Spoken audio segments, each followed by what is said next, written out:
My name's Matt, the Disillusioned 1811, and I wanted to share with you a problem with the GoFastCamper and then the solution to that problem. Now, unfortunately, I had filmed this earlier and I deleted it, so I'm just going to explain to you what the problem is, and then I do have film footage of the solution. So the problem is right here.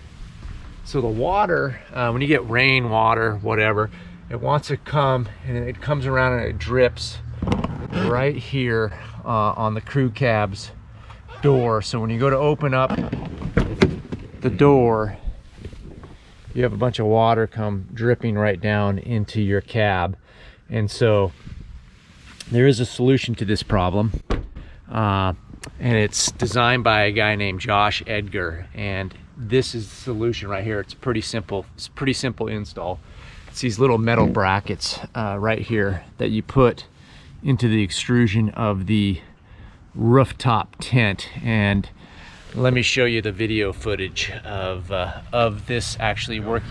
I decided to take the truck to the car wash, and we're gonna wash it up, and then we're gonna come out and see how these drip rails do with all the water coming off the rooftop tent there. So let's see what happens.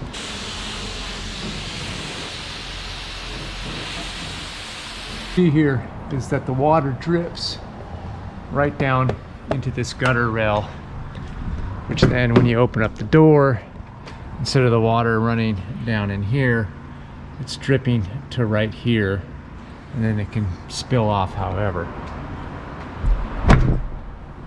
But it might be because of my wonky cutting and fashioning. This one on the driver's side, oh no, it's hitting the mark. Yeah, it's hitting the mark right there. See, it's dripping and hitting in that gutter rail right there. So I might need to adjust this just a little bit. I think it's working. So there you have it, man. The Josh Edgar Designs gutter rail drip.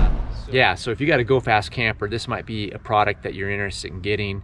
I'll put a link to this Josh Edgar's website down below in the description, and if you like this, hit a thumbs up, and if you're into the GoFastCampers, go ahead and subscribe, because I'm going to be doing a bunch of adventure stuff on this, and I'm kind of building it out, and I'm learning about it. So yeah, follow along, and thanks for watching, guys.